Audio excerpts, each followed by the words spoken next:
बिस्मिल्लाहिर्रहमानिर्रहीम। अस्सलाम वालेकुम। आज 26 फरवरी है और दिन है सोमवार का। आज का दिन इंतहाई अहम है। इस वक्त जब मैं ये वीडियो रिकॉर्ड कर रहा हूँ 6:30 बजे का टाइम है और अब से 2-2.5 घंटे बाद डेवलपमेंट शुरू हो जाएंगी। और आज शाहराए दस्तूर की 3 इमारतें बहुत अहम हैं और इन तीनों इमारतों में जो केसेस हैं, जो मामलात हैं, वो आप कह सकते हैं इमरान खान और इमरान खान। पूरा पाकिस्तान की सियासत अगर किसी एक शख्स के गिर्द घूम रही है तो उसका नाम है इमरान खान।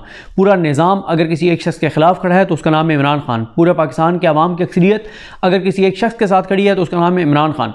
पूरी दुनिया का इंटरनेशनल मीडिया अगर किसी एक शख्स के लिए रिपोर्ट कर रहा है तो उसका नाम है इमरान खान। इमरान खान ही इस वक्त मरकज़ और महवर है पाकिस्तानी सियासत का और पाकिस्तान के अदालती मामलात का। देखें, आज का दिन इसलिए अहम है कि एक तो आज कौमी असम्बली का जो इजलास बुलाया जाना था, वो इजलास बुलाए जाने की समरी गैर मौसर हो चुकी है, क्योंकि समरी ये भेजी गई थी कि सदर आरिफ अलवी साहब जो हैं वो आज के लिए यानी 26 फरवरी बरोज़ सोमवार के लिए कौमी असम्बली का इजलास बुलाएं, जिस इजलास में अरकान हलफ उठाएंगे और उसके बाद वज़ीर-ए-आज़म के इलेक्शन का शेड्यूल अनाउंस होगा, वज़ीर-ए-आज़म का इलेक्शन होगा, वज़ीर-ए-आज़म का इंतखाब होगा, स्पीकर डिप्टी स्पीकर का इंतखाब होगा। ये सारे मामलात होने थे, लेकिन सदर आरिफ अलवी साहब ने, जैसे कि मैंने आपको खबर दी थी और उसके बाद हमारे दोस्त अदील बड़ाई साहब ने इस पर बड़ी एक्सक्लूसिव खबर की थी और आज भी रोज़नामा दुनिया में अदील बड़ाइच की ही एक्सक्लूसिव खबर है, जिसमें अदील बड़ाइच ने बताया है कि सदर पाकिस्तान को भेजी गई वो समरी जो 26 फरवरी के लिए थी वो गैर मौसर हो चुकी है। अब उसमें उन्होंने डिटेल में लिखा है कि अब इसमें क्या होगा। अब वो समरी वापस क्या मंगवाई जाएगी, नई समरी भेजी जाएगी, क्या किया जाएगा, या मुख्तलिफ ऑप्शन पर गौर किया जा रहा है कि सेक्रेटरी जो हैं कौमी असम्बली के वो जो है वो इजलास बुला लें। लेकिन मसला वही है जो मैं आपको सेकंड लास्ट वीडियो में बड़ी डिटेल के साथ बता चुका हूँ कि मामला कंट्रोवर्शियल हो चुका है। कौमी असम्बली का मामला हो, वफाक में हुकूमत साजी हो, पंजाब असम्बली के मामलात हों, मुकम्मल तौर पे सारा प्रोसेस जो है वो हुकूमत साजी का कंट्रोवर्शियल हो गया है और इसलिए इस सारी सूरत हाल में सुप्रीम कोर्ट जो है वो अहम हो चुकी है। इसलिए मैं ये दोनों चीज़ों में जो डिटेल्स हैं, जो मैं लास्ट वीडियोज़ में 2-3 में कर चुका हूँ, वो मैं रिपीट नहीं करूँगा।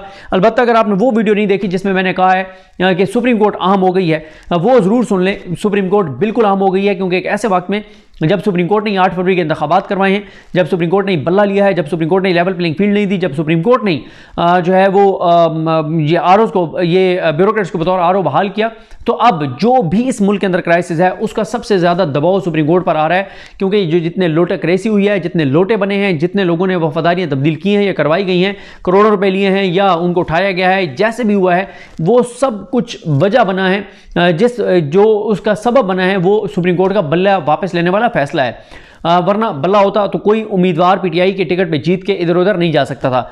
अब मसला यह है कि कौमी असम्बली का मैंने आपको बता दिया, आज पंजाब असम्बली में जो है वो वज़ीर आला का इंतखाब है, वो भी उसी तरह से होगा जिस तरह का इंतखाब जो है वो स्पीकर और डिप्टी स्पीकर का हुआ है। लेकिन आज पीटीआई के बहुत से एमपीएस शायद आपको उस तरह से शायद इस ईवान में नज़र ना आए, क्योंकि उसकी वजह यह है कि बहुत ज़्यादा थ्रेट्स हैं पीटीआई के एमपीएस को, और उनको कहा गया है कि मरियम नवाज़ के वज़ीर आला, मुतनाज़ वज़ीर आला पंजाब बनने की राह में अगर आप रुकावट बने तो आपको असम्बली के अंदर से गिरफ्तार किया जाएगा। और यही वजह है कि वहाँ पे लास्ट जो इजलास था उसमें भी जो ये था सुहेल ज़फ़र चट्ठा, उसको वहाँ पर बिठाया गया था जो डीजी एंटी करप्शन है। और इस तरह से और बहुत सख्त पीटीआई के एमपीएस को मैसेज दिया गया कि जो भी मरियम नवाज़ के रास्ते में रुकावट बनेगा उसको जो है वो इबरत का निशान बना दिया जाएगा। वो कि मेरा नहीं ख्याल कि पीटीआई के एमपीएस को अब डरना चाहिए। अब चीज़ें वो नहीं रही, ये खौफ आखिरी उसके अंदर है, आखिरी अपनी आप क्या कह सकते हैं, बिल्कुल एंड के ऊपर है ये खौफ का सारा माहौल। अगर एमपीएस खड़े हो जाते हैं, 30-35 एमपीएस भी खड़े हो जाते हैं, तो ये खौफ शौफ ख़त्म हो जाने और खड़ा होना चाहिए। पीटीआई के एमपीएस को प्रोटेस्ट करना चाहिए। गैर आइनी इजलास है, गैर कानूनी इजलास है, गैर आइनी इलेक्शन है, गैर कानूनी इलेक्शन है मरीम नवाज़ साहबा के वज़ीर आला पंजाब बनने का। लेकिन जो मैंने शाहराए दस्तूर की बात की थी, देखें, एक तो मैंने कौमी असम्बली की इमारत की बात कर ली कि उसमें आज इजलास बुलाया जाना था, नहीं बुलाया सदर ने।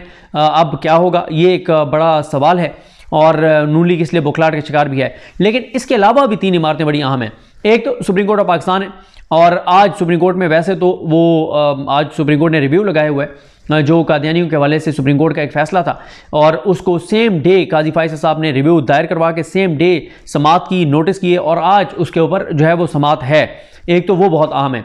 दूसरा सुप्रीम कोर्ट इसलिए अहम है कि सुप्रीम कोर्ट में जो इन्होंने शरीफ मरवा साहब की एक पिटीशन है उस पर आज पेशरफ्त का इम्कान है, और साथ ही आज सुप्रीम कोर्ट में एक और अहम पिटीशन जो है वो दायर हो सकती है इलेक्शन में जो कुछ हुआ है उस हवाले से। तो इसलिए सुप्रीम कोर्ट भी ज़ाहिर है इलेक्शन का जो मामला है वो सारे का सारे इमरान खान के गिर्द घूम रहा है, इमरान खान का रास्ता रोकने के लिए सारी ये धांधली और सारे मामला किए गए हैं, तो इसलिए सुप्रीम कोर्ट आज अहम है। सुप्रीम कोर्ट के बाद अहम है election commission of Pakistan. Election commission से बहुत बड़ा फैसला है।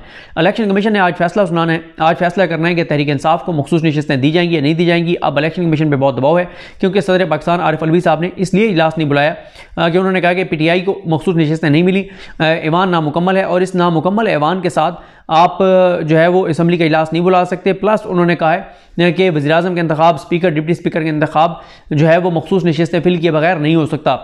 तो इसलिए आज इलेक्शन कमीशन ऑफ पाकिस्तान ने अनाउंस करना है, लेकिन इलेक्शन कमीशन ऑफ पाकिस्तान इस सारे मामले को दबा के बैठा हुआ है और पाकिस्तान में जो बहरान है उसके जिम्मेदार दो शख्सियात हैं। एक जस्टिस काजी फाइज ईसा साहब हैं जिन्होंने बल्ला वापस लिया, जिन्होंने लेवल प्लेइंग फील्ड नहीं दी, जिन्होंने कहा कि पत्थर पर लकीर आठ फरवरी, और उन्होंने कहा कि जो ब्यूरोक्रेट्स हैं वही बतौर आरओ इलेक्शन करवाएंगे, और प्लस सिकंदर सुल्तान राजा साहब जो इस सारी धांधली और बदतरीन इलेक्शन का मरकजी किरदार हैं और उनको मुकम्मल तौर पर सपोर्ट थी काजी फाइज ईसा साहब की सिकंदर सुल्तान राजा साहब को। तो आज उन्होंने ये मखसूस नशिस्तों पर फैसला सुनाना, तो ये बहुत अहम है। एक और इमारत सबसे अहम आज, सबसे अहम, और वो है Islamabad high court. Islamabad high court में क्या कुछ है मैं आपको बता देता हूँ, इससे आपको अंदाज़ा होगा कि आज इस्लामाबाद हाई कोर्ट में क्या कुछ है। एक तो इस्लामाबाद हाई कोर्ट में आज जो बाबर सत्तार साहब ने जो दूसरा शो कॉज नोटिस जारी किया था डीसी इस्लामाबाद इरफान नवाज मेमन को, जब वो पेश नहीं हुए थे और बाबर सत्तार साहब ने उनको उनके खिलाफ बड़ा सख्त ऑर्डर दिया था जिससे अदालती रिटकाइम हुई थी, और उस वक्त अगले दिन वो पेश हुए तो उनको एक और शो कॉज किया गया था। उसमें आज उन्होंने जवाब देना है, और इसमें एक चीज़ ये है कि जो मेन केस है वो तो बहरहाल फैसला महफूज हो चुका है और 1 मार्च को अदालत ने सुनाना है। दूसरा मामला बहुत इंपॉर्टेंट, इमरान खान साहब जो हैं उनकी साइफर और तोशाखाना केस में जो सज़ाएं हैं उनके खिलाफ अपीलें हैं। ये वही केसेस हैं जो बड़ी जल्दी में सज़ाएं सुनाई गई हैं और बड़ी जल्दी में, और वो सारा कुछ आपको पता ही है जो कुछ हुआ साइफर में और अबुल हसनाल साहब ने और तोशाखाना में जज मोहम्मद बशीर साहब ने। इन दोनों केसेस में इमरान खान साहब की जो है वो सज़ा मुअत्तली, और फिर दो चीज़ें, एक मेन अपील है कि इमरान खान साहब को बाइज़्ज़त बरी किया जाए, दूसरा यह है कि जब तक आप मेन अपील नहीं सुनते बरीयत वाली तब तक सज़ा मुअत्तल करके और इमरान खान को ज़मानत पर रिहा कर दें। तो इस वक्त इमरान खान साहब 3 केसेस में कन्विक्ट हैं। दो केसेस ये हैं जिनमें आज समाते हैं, एक उनकी एक वो हैं इद्दत वाले केस में कन्विक्टेड, उसमें नोटिस हुआ है, वो 29 फरवरी को समात है, और चौथा जो केस है जिसमें इमरान खान साहब की गिरफ्तारी डाली हुई है वो है अलकादिर, उसमें भी 190 मिलियन पाउंड जो केस है उसमें भी इमरान खान साहब की ज़मानत की दरख्वास्त पर आज जो है वो समात होनी है। आज ये भी देखना होगा कि आमिर फारूक साहब क्योंकि इन सारे केसेस में हैं और उन्होंने अपने पास ये सारे केसेस लगाए हैं, एक जज और साथ बिठाया है इन चारों केसेस में, तो बड़ा सवाल तो ये भी है कि आमिर फारूक साहब पर इमरान खान बार बार कई बार दर्जनों बार अदम एतमाद का इजहार कर चुके हैं, और आमिर फारूक साहब के इमरान खान के खिलाफ दिए गए कम अज़ कम 25 से 30 जो ऑर्डर्स हैं वो ऊपर जाके इंट्रा कोर्ट अपील में या सुप्रीम कोर्ट में जाके सेटिस्फाइड हुए, और या ऐसे उन्होंने ऑर्डर्स किए हैं जिसकी वजह से इमरान खान की दरखास्तें गैर मौसर हुई और इमरान खान को नुकसान हुआ, कम अज़ कम वो 25 से 30 हैं। तो इसलिए इमरान खान ये कहते हैं कि आमिर फारूक साहब मेरे किसी केस में ना बैठें। वो इमरान खान कहते हैं कि आप मेरे साथ पर्सनल हैं, आप इंसाफ नहीं कर रहे, आप अपने हलफ से वफा नहीं कर रहे, ये इल्ज़ामात इमरान खान उन पर लगा रहे हैं और बार बार कह रहे हैं कि आप मत सुने मेरे केसेस, लेकिन आमिर फारूक साहब भी हर केस इमरान खान का अपने पास लगाते हैं। तो ये इंपॉर्टेंट है। बुशरा बीबी साहिबा का भी इसमें केस है, जो बुशरा बीबी साहिबा का है ये जो तोशाखाना केस में उनको 7 सज़ा हुई थी। फिर इसी तरह से आज सुप्रीम कोर्ट का हाई कोर्ट का डिवीजन बेंच जो है वो 12 बजे केस सुनेगा। डीसी इस्लामाबाद की जो वारंट गिरफ्तारी थे और उनको जो शोकॉज नोटिस जारी हुआ और बैरून मुल्क जाने से रोकने का जो बाबर सत्तार साहब का ऑर्डर है, इस पर भी आज इस्लामाबाद हाई कोर्ट का 2 रुकनी बेंच सुनेगा। बाबर सत्तार साहब ने जो ऑर्डर्स किए हैं उसके ऊपर इंट्रा कोर्ट अपील, और आज डिस्ट्रिक्ट एंड सेशन कोर्ट्स में इमरान खान और दीगर के खिलाफ आज़ादी मार्च से मुतालिक जो केसेस हैं उनकी भी समाअत होगी। तो इस सारी सूरत हाल में जो मैंने आपके सामने रखी है, अब आप देख लें कि सुप्रीम कोर्ट इम्पॉर्टेंट आज क्या मामला होता है। पिटीशन आज समाअत के लिए मुकर्रर होती है या नहीं होती, एक और पिटीशन जो इलेक्शन के हवाले से दायर होनी है वो दायर होती है या नहीं होती, उस पर क्या होता है, इलेक्शन कमीशन मखसूस नशिस्तों पर क्या करता है, ईवान सदर भी अहम है, बल्कि इस हिसाब से तो 5-6 इमारतें इशारा है दस्तूर की अहम है कि ईवान सदर में आज क्या होता है, और अगर ईवान सदर से कोई असम्बली पर दस्तखत नहीं करते कौमी असम्बली के इजलास बुलाने के लिए, तो फिर कौमी असम्बली सेक्रेटेरिएट जो है वो फिर इस इजलास बुलाएगा। ये देखना होगा वो कल के लिए बुलाते हैं, परसों के लिए बुलाते हैं, क्योंकि 29 से पहले इजलास बुलाया जाना है। 29 आखिरी दिन है, क्योंकि उस दिन 21 रोज़ पूरे हो रहे हैं और इलेक्शन से 21 रोज़ के अंदर अंदर इजलास बुलाना ज़रूरी है। और साथ ही इस्लामाबाद हाई कोर्ट में आपको पूरी तफसील बता चुका हूँ क्या कुछ है।